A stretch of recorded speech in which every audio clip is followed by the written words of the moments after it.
Well, Joel and Joe, we've talked to so many of your American stars over the past couple of weeks.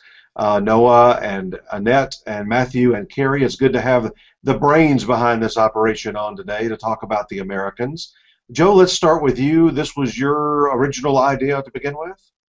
Yeah, back in 2010, all these Russian illegals were arrested in America, and I got a call from the heads of DreamWorks Television who said, "Do you want to develop a series based on this?" And I thought that was a great idea, and I started thinking about different directions to take. And obviously, the most interesting thing about it was that these illegals, this very interesting type of spy that worked under this incredibly deep cover, and that was a real specialty of the KGB, and it was a little surprise to a lot of people that the Russian intelligence service had continued to do it after the fall of the Soviet Union. But it seemed like, developing the series around this kind of spy, these people who live as citizens of foreign countries under this kind of deep cover would be a very compelling idea for a series. And Joel, you could have chosen really any period of time, especially like 60s, 70s, 80s. Why early 80s? Why did that work so well? Well, it was really for Ronald Reagan, right? It was nothing beats Ronald Reagan and the way that he sort of started talking about the evil empire, and after the sort of quiet period during Ronald Reagan, ramped up the tension again and made it such a high stakes period when everybody was wanted to kill each other, and you thought the nuclear weapons might fly at any time. Just seemed like a good spot to go to. And Joel, what are the challenges from a producing standpoint of not just your show, but anybody's show that's like period? You've got to make sure that things from outside that period don't accidentally show up. You've got to make sure everything's correct. Tell us just about working in a period piece. It's funny. We had Joe and I had lunch with David Madden, the president of Fox Television Studios, which is the responsible studio on the show, and we were talking about the challenges of the show, and we were talking about what could we do that would make it easier to produce. And he said, "Oh, that's easy. You should not make a period set spy show in New York during the winter." Pretty much everything is really tough about making this show. Every time we go outside, every street sign, every parking meter, every lack of phone booth, every person with a cell phone, every extra has to be dressed. It's a challenge. And then we have the weather. Superstorm Sandy first season, Polar Vortex season 2. We're really hoping for a break next season. We'll see. But it's a challenge. On the other hand, I'd say on our snowiest day that we were shooting last year, the absolute snowiest day we shut down, but on the snowiest day where we were shooting, we happened to be shooting that exterior scene where Frank Gadd, played by Richard Thomas, is approached by Lev Gorn's character, Arkady. And they're standing outside, and because it was snowing, they were holding umbrellas, and it was just brutally tough to shoot, and it looked just like something out of a Le Carré novel. We couldn't have asked for more. So it's challenging, but sometimes it's a gift too. Joe, let's talk about your cast a little bit as well. When we had Carrie on last week, she said that when she first got the call, she's like, "Really? You want Felicity, the girl with the hair?" And I said, "Well, it makes sense to me. Why wouldn't you have the most all-American girl be the one least suspected?" What led you to Carrie? We had one of these lists that you have when you're trying to cast one of these shows with almost every Hollywood actress of an appropriate age, and there were a lot of names on there, and we were looking down this list, and it was really John Landgraf just pointed and said Carrie Russell. And it was sort of, I think, one of those moments of kind of intuition for him, and I think a lot of things went into it. From, in fact, sort of the counterintuitive element of Carrie, who had been Felicity so many years ago, and turning her into a dark and brooding KGB spy, but also, in a lot of her work that she did since then, if you saw things like Waitress, she's such an incredible actress, and she can do anything, as you see now on The Americans, to be able to be this suburban mom who is simultaneously a killer, but also able to be a nurturing mother. It just requires a lot, and she's brilliant at it. I remember when J.J. Abrams was in, it might have been something like TV Guide or something, I read this, when he came off of Felicity and he was developing Alias, he said, "It's Felicity as a spy." And I mean, that was his little tagline, and all these years later, you actually make Felicity into a spy. He may have been onto it a little bit early, that's true. And Joel, what about Matthew? Where did you get Matthew? Well, Joe, correct me if I'm wrong. Was that originally through Leslie? Was she the one who saw him in a play? Yeah, she saw him in a play in New York, and she had, I think, knew him from Brothers and Sisters as well. But then she saw him in this play, I think it was called Look Back in Anger, in New York, and she said, "You guys have to go see this play. He's just incredible and be great in this part." And that was where that all began. And Noah, I think, came through Gavin O'Connor, who directed the pilot, who had a great relationship with him from all his prior movies. We are so blessed with this cast. You know, it's on certain shows you wind up having to write defensively, because actors have certain strengths and they have certain weaknesses, and you want to write to their strengths and you want to avoid their weaknesses. And one thing we discovered pretty early on in the first season of this show is we were blessed with a cast that not only worked hard and not only was really positive on set and made it a great experience for us, but they could take anything we brought to them. And I think it's one of the things that allowed us to make the show what it is, because it's unleashed us creatively to do whatever feels right for the characters, knowing that they'll get there and how. Well, this includes the kids too, and you see how central the kids are becoming to the show. And if we didn't have kids who were able to do these really complex things, it's hard to imagine, or think how different the story would have to be. And just imagine what it was like first season when we called our casting director and said, "Look, we need a beautiful woman in her early 20s. She's got to be able to deliver deep, deep emotional stuff. She's got to play mystery. We've got a long arc for her. And by the way, it's very important that she be fluent in Russian." And the answer was, okay, and I'll tell you, we'll find one who's also fluent in Hindi. And that is. Well, you mentioned the kids, and spoiler alert here for anybody watching, tune away if you haven't seen this season. But the end of this season, you're now developing the storyline where Paige, especially Paige, maybe the boy later on, but the big bosses are already recruiting her, or want to recruit her into the system there. Yeah, this is interesting. This is really historical. The KGB did try to do this and was interested in doing this with the kids of their illegals, even as recently as these the 2010 cases, which of course were the successor to the KGB. This was actually done. One of the fathers recruited his son into the service. Some of the people who've been writing about the show have sort of said, well, this part seems like pure fantasy, but in fact, this is a storyline we got out of the history of the intelligence service. One of the nice ways that you introduced that, though, that I thought was, rather than it being a surprise, just a surprise at the end, you've really been able to weave a storyline all year about this other boy who had been trying to be, they tried to recruit, who wanted to do that, whose parents got really upset over it. So you laid the groundwork without us even knowing it. Well, thank you. It was fun. Joe and I started at the end of season 1 with these long walks talking about what we wanted to explore in the second season, and we knew it would be about family. And as soon as we landed on the idea of this parallel family and this murder, we knew we had something that not only would give us some story engine, but more importantly would give us something that we could explore in terms of their characters. Worked out well. We were lucky. It was a lucky season creatively that way. It really was. Joel's busy trying to talk me out of having another parallel family that gets murdered for season 3. I think it works so well we should do it again, but he says we can't. Just don't let it be the son this time. There you go. There's the twist, Joel. It's not the son this time. It was all a dream. I've got our chat room open, and I want to ask questions occasionally if I see a good one. And Ramona asks, first of all, she says, "Love your show." Thanks, Ramona. He says, "My question is, who writes the Russian dialogue, and how much fact-checking do you have to do about all of the Russian facts and information?" Well, we do this process sort of the reverse of the way it happens, generally in a foreign film with translation. We write it in English, and then we have a translator who translates it into Russian for the subtitles. And I'm sorry, go ahead.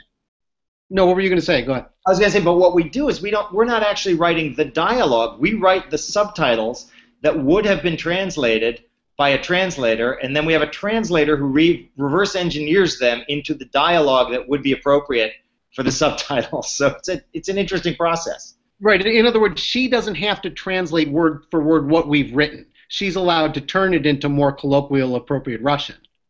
And then when we hear someone say, oh, that really is how a Russian would speak, we're very happy. And we get that more than, oh, that Russian was all off. We get that rarely. So we feel that we handled it well. And all of the actors in those scenes, is it something that is already a second language, or maybe even a first language for them, or several of them really having to do it phonetically? Oh, none do it phonetically. They all speak Russian. They're all Russian speakers. I think the only one who actually studied Russian was Peter von Berg from the first season, who played Vasily. And I think the others all have Russian from their childhood. But Peter studied for a long time and I believe lived there for a while and has performed in Russian before. We heard he was even a dialect coach, so that made us happy.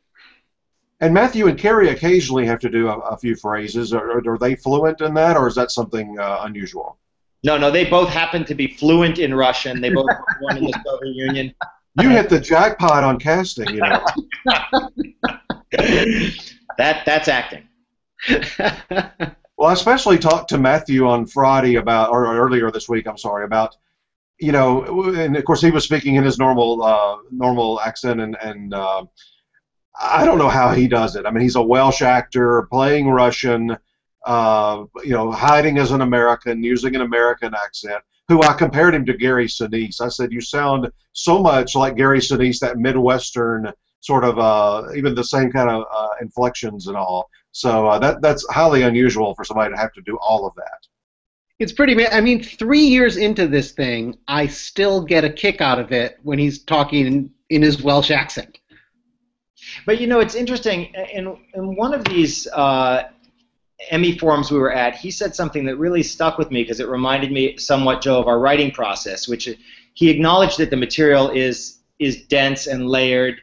And when we write, we spend a lot of time talking about all the different things we want to explore and all the different layers. But ultimately, when you write a scene, you pick one truth to follow through the scene and hope that the other stuff accrues and accumulates behind it. And he was saying that he feels, from an acting standpoint, that they do the same thing. Although he didn't mention our process, he just talked about his. That he looks at the material, looks for all of its possible explanations, and then finds the truth he wants to play, and it sure seems to work. Yeah. When Matthew did have one request, though, and it came through one of the fan questions, and that was, do you ever anticipate a scene between Annette, Matthew, and Carrie? Since they're all Russians, basically. That's an interesting question. You know, I remember early in season 1 in the writers' room, there were people really agitating for you know, Arkady and Philip to have a scene at one point, and I remember, you know, so vociferously saying that could never happen. It would be such a violation of tradecraft. We will never ever see that. And sure enough, you know, when the time was right and the circumstances were right, I ate all those words very gladly at the end of season 2. So who knows? Well, I will say, when I mentioned that same thing to Annette, she got real nervous, and she said, well, Stan knows all 3 of them, and if he happened to see them together, she said, that would be the end of me. Well, I mean, she's not in very good shape anyway right now. But well, that's right. She wouldn't give anything up either. I don't know if she is aware if she's coming back or not, but I got to say, all 4 of them were very good and cagey and very spy-related, because they wouldn't say anything about next year. Well, we can tell you that that Nina is in a car on the way to the airport. We know that. And we know that her character will be part of the next season. Well, she felt like she would be back. She didn't know she'd be in a Russian prison the whole season in a new drama called Red is the New Black. But, or if she'd be in Washington or whatever. But she felt like she would be back under some circumstances. I like that. That's a good spinoff. That would be a good show, her in a Russian prison for a whole season. Yeah. Tell me about, you got some great nominations in the past couple of weeks. At the Critics' Choice TV Awards, you've got drama series, Matthew, Carrie, and Annette all. And then at the TCA Awards in July, you're up for a drama series, and Matthew is up. Tell us about what those kinds of recognitions mean for your show right now. Well, first of all, it's just very heady. in just the nicest possible way.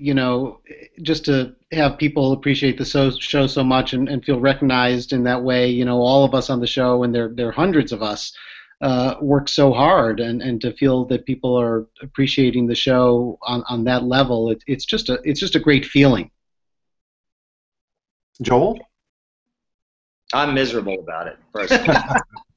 No, it is. It's an amazing feeling, and Joe, you're right. There are so many people who work on this and contribute to it. It really is such a collaborative effort. But the truth is, when we're doing it in a bubble.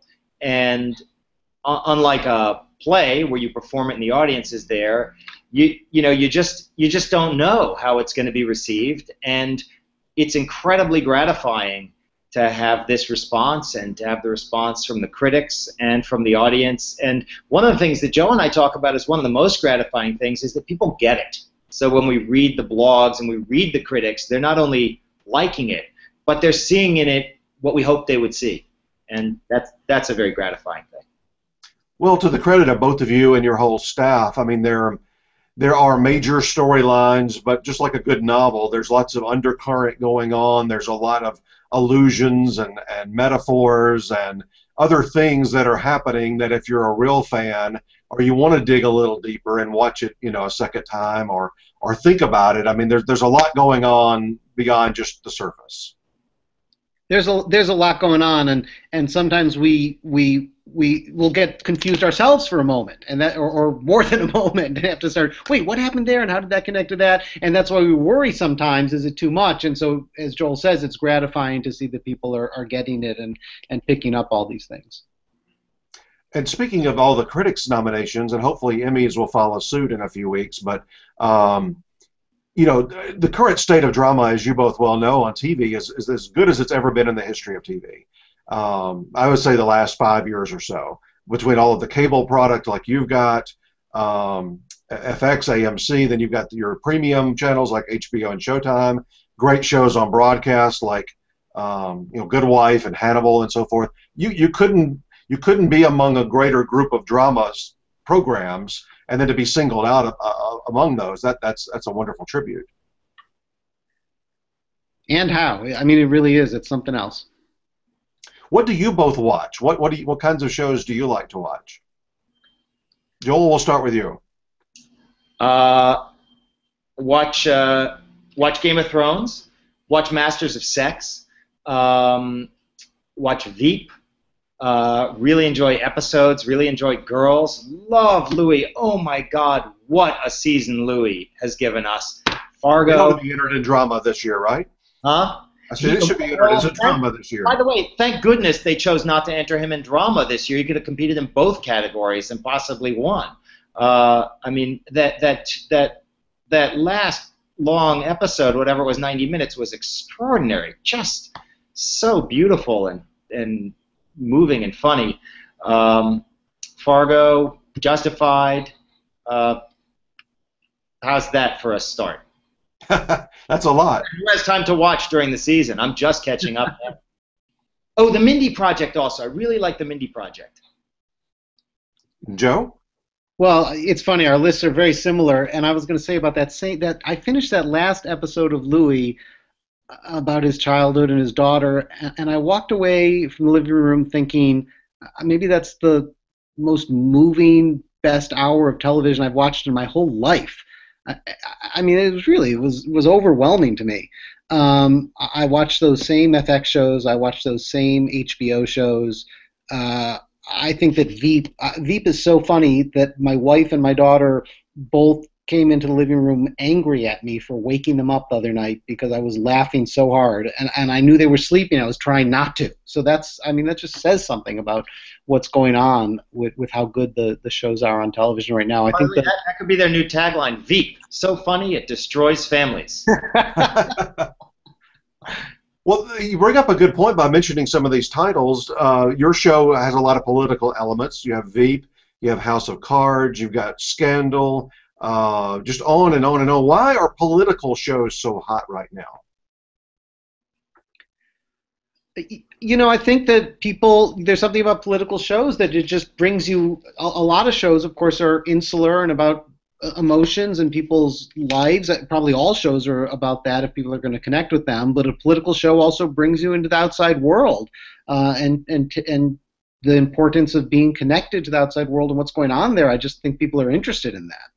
I also think there's a simple calculus, which is the higher the stakes, the greater the drama, and that's why medical shows, life and death, police shows, life and death, legal shows, the big ones do the higher stakes cases. It just makes for compelling drama, and I think politics is obviously it's high stakes for a lot of people. Well, maybe Louis C.K. will see this. You can find some way. He works for FX too. You can find some way to get him on the third season, right? He is officially invited as of now. He just played a government official in American Hustle during that same time period, so I mean, he's ready to roll. We could teach him a little Russian. Looks a little Russian. We've met him a few times actually through some of the FX events, and he's, in addition to being incredibly talented, he's also very humble and very nice. So we don't want guys like that. We basically spent our entire Emmy Google Hangout talking about how the voters should focus on Louis. I don't know whether vote for Louis. Louis, pitch us in yours, please. Well, as we finish up here, first of all, what's the production schedule like? When do you go back? You said you were already, I guess, working on writing. What's the timetable for this year for The Americans? We go back again. Go ahead. We go back into our writers' room mid-July. Joe and I have spent a lot of time talking about season 3 already, and although now we're down to just a document going back and forth, we hope we'll be able to really take some time off for a little bit before we go back mid-July, and then we start shooting early October. One other question I just remembered, and then we'll finish up. I was in our forums the other day. Somebody in our forums felt like the girl on the bus that recruited Paige to go to church was actually working somehow for the Russians to get her to become passionate about something. And then later on they could flip her over to the stuff that they really want her to do. Is that true or not true? We get great ideas like that sometimes on Twitter. I mean, we see things that we hadn't thought of, but that we think are really, I'm serious about it, that we think are really interesting ideas. That's a good idea. And you said you're going to write soon. I'm sure you're already thinking of ideas and so forth. Give us just anything. Just give us a taste. Give us anything at all that we can say, hey, we learned something about season 3.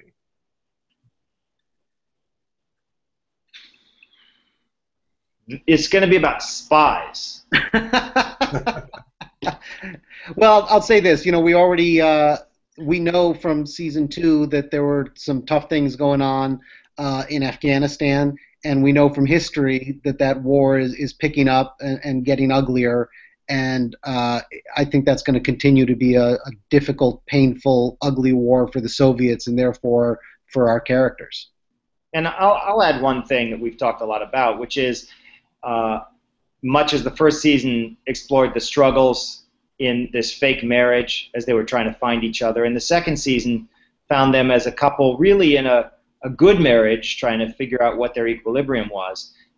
As suggested in the end of season 2, this is now a couple who's going to find themselves grappling with some really big conflicts in their marriage, conflicts about the most important thing in their lives, their children, and we'll see how that affects them. Well, so many of us on our website enjoy the show. Good luck at the 2 Critics Awards coming up this summer, and we're pulling for you on some Emmy nominations. Justified, I've mentioned this several times, but on your same network, did nothing really at the Emmys the first year and then blew up in the second year. So maybe that'll happen for you as well. Thanks so much, Chris. We appreciate it. All right. Have a great summer. Thanks, Chris.